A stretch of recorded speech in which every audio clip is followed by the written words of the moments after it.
Thank you for joining us on Community Reports on Channels Television. I am Yomi Otaigbe. The non-oil sector contributed 89.96% to Nigeria's gross domestic product, as documented in the third quarter 2017 report of the National Bureau of Statistics, with the accommodation and food services sector contributing 0.86% of these figures. On the show this week, we'll feature a group of people who, through the food service sector, satisfy not just the sweet tooth of many people, but also contribute to economic growth and empowerment. I'm talking about those in the confectionery circle, particularly cake makers.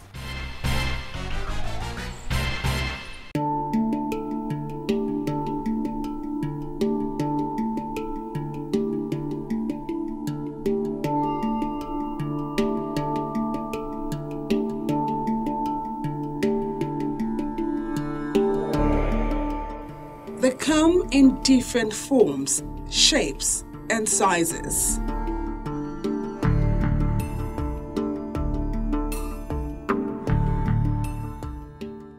Introduced into the Nigerian menu from the Western world, cake is a form of sweet desserts that are typically baked.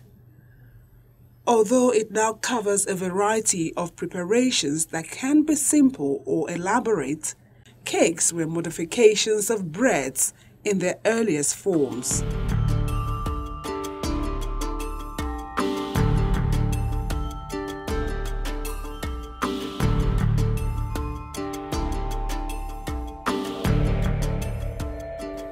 Behind these appealing and mouth-watering pieces in Nigeria is a large community of people who mix their passion and creativity with economic interest to bring out colorful varieties of cakes for different needs.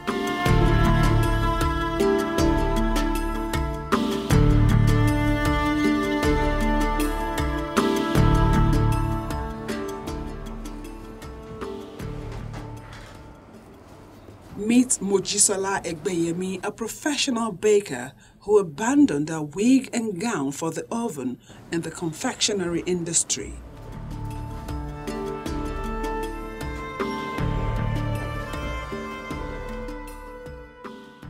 I started as a child because then my mother was baking.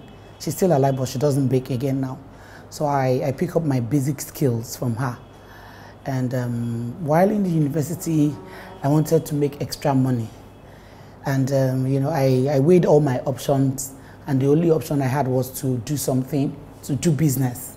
So I started baking in school, gradually for friends, for colleagues, and that was how I started. So when I graduated, before I graduated, in those days of ASU strike, during ASU strike, I go to my mentor, I work there for him, and while I was doing that, I was perfecting my skills.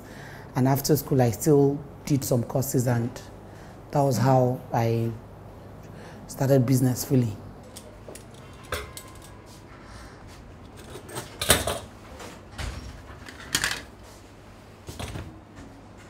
It's been over 13 years since Mojisola fully ventured into cake making, and she's seen a lot of positive changes. Yeah, the confectionery industry in Nigeria is really growing, and it's growing very fast.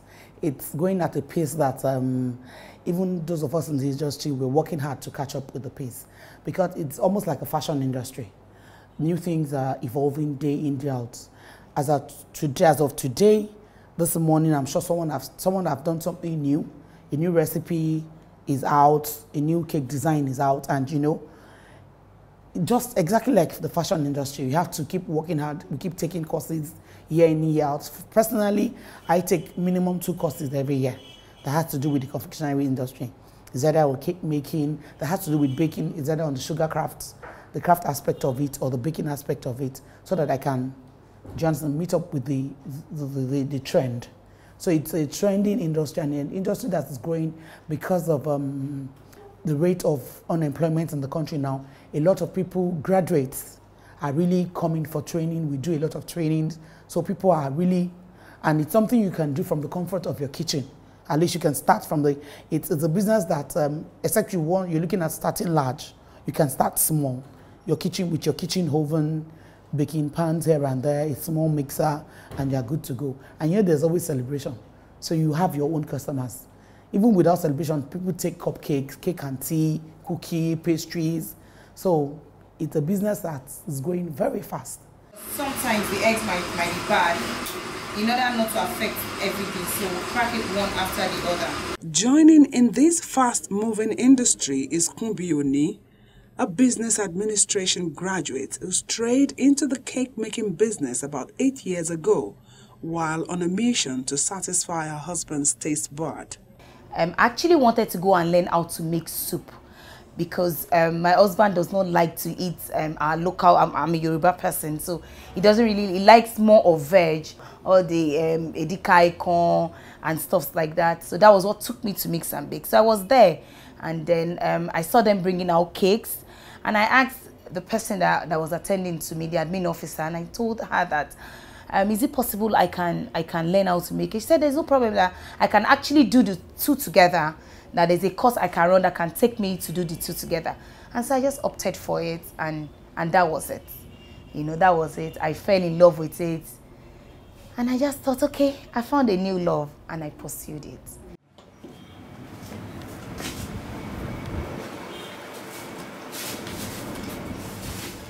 You have to be passionate about what you do.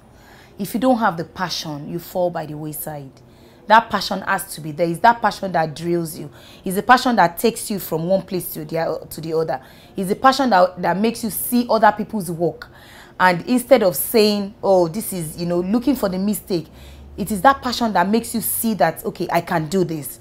I can even do better than this person. It is that passion that pushes you. But if you remain comfortable where you are and you think, okay, I'm there, you just find out that you fall by the wayside because things are changing, you know. The business is revolving. You find cake, you look at them, you keep looking at them and you're wondering, are you sure this is cake? Are you sure we are going to cut this thing? That's how cake industry is going now. There is absolutely nothing that cannot be carved out of cake now. These cakes are carved out of ingredients such as flour, sugar, eggs, butter, baking powder, buttercream or icing sugars, among other baking materials. There are many varieties of cakes now. You have people with different tastes. You know, you have people with different things they tell you they want. We have chocolate cake. We have different types of chocolate cake. We have red velvet. We have vanilla cake. We have cheesecake. We have carrot cake. We have peanut butter cake. You have different types of cakes now. Different. Name them. It's varieties.